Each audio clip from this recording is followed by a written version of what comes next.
प्रभु यीशु मसीह के सामर्थी नाम में आप सबको आज की सुबह का सलाम।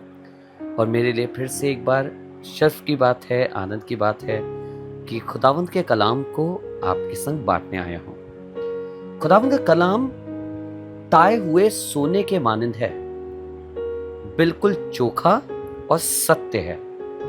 इसमें कोई मिलावट नहीं है। इसीलिए तो खुदावंद के कलाम में लिखा है कि आकाश और पृथ्वी टल जाएंगे पर खुदावंद का वचन कभी नहीं टलेगा। खुदा बाप अपने वचन के द्वारा मुझे और आपको शिक्षा देता है, सिखाता है। आज ऐसे ही एक वचन को फिर से आपके संग बांटने के लिए आया हूं। यह वचन आपको नीति वचन की किताब 27 बाब और उसकी 4 आयत में लिखा है। Proverbs 27 and verse 4। क्रोध तो क्रूर और प्रकोप धारा के समान होता है, परंतु जब कोई जल उठता है तब कौन ठहर सकता है। लिखा है क्रोध तो क्रूर होता है और प्रकोप धारा के समान होता है। Wrath is cruel and anger is outrageous। ये फिर भी सहन योग्य है। क्रोध का क्रूर होना और प्रकोप का धारा के समान होना फिर भी सहने योग्य है।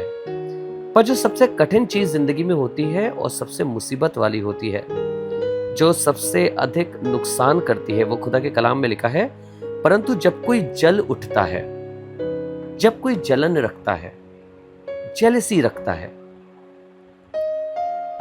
उसके विषय में लिखा है तब कौन ठहर सकता है। जेलसी या जलन एक ऐसी चीज है जो हमारे रिश्तों को खराब कर देती है, हमारी सिचुएशंस को खराब कर देती है। हम जहां कार्य कर रहे हैं उसमें जलन, जहां बिजनेस कर रहे हैं उसमें जलन, सेवकाई कर रहे हैं उसमें जलन, घर में है उसमें जलन, रिश्तों में है उसमें जलन। जलन एक बहुत ही खराब चीज है और ये सब बिगाड़ देती है।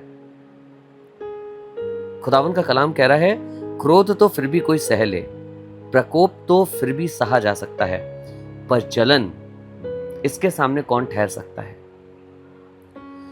क्रोध और प्रकोप दोनों सामने पता चल जाते हैं, पर जलन एक ऐसी चीज है जिसको मनुष्य अपने मन में भी रखता है और दूसरे को पता नहीं चलने देता। ये ज्यादा घात करती है, ये ज्यादा नुकसान करती है। मुझे और आपको इससे परे रहना है, अपने आप को बचा के रखना है और ये वाली भावना अपने जीवन में आने नहीं देनी है। ये अगर हमारे जीवन में पाई जाएगी तो यकीनन हमारे जीवन को तबाह कर देगी। आइए प्रार्थना करें। प्रभु धन्यवाद करते हैं, आपके वचन ने आज हमें जलन या ईर्ष्या के बारे में समझाया है। प्रभु सत्य ये है, हम न जाने कितनी जगह लोगों से जलन रखते हैं, अपने काम पर, अपने बिजनेसेस में, कहीं कहीं और। पर आज चाहते हैं आपके कलाम ने जब हमें छुआ है, हमें सिखाया है, हमसे बात करी है, तो प्रभु हम आपके वचन को सीख पाएं, जानने पाएं और इस समझ को हासिल करें कि ये हमारी जिंदगियों में पाई ना जाए।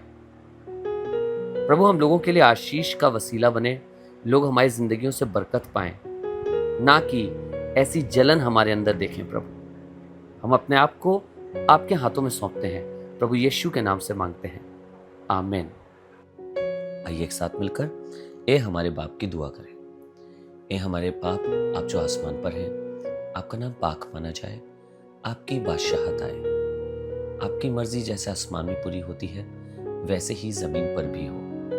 हमारी रोज की रोटी आज हमें बख्श दीजिए। जिस तरह हम अपने कसूरवारों को माफ करते हैं, हमारे कसूरों को माफ कर। हमें आजमाइश में ना पड़ने दे, परंतु बुराई से बचा, क्योंकि बादशाहत, कुदरत और जलाल हमेशा आपका है, आमीन। God bless you. खुदावंद आपके साथ रहे और आपकी अगुवाई करें। God bless you.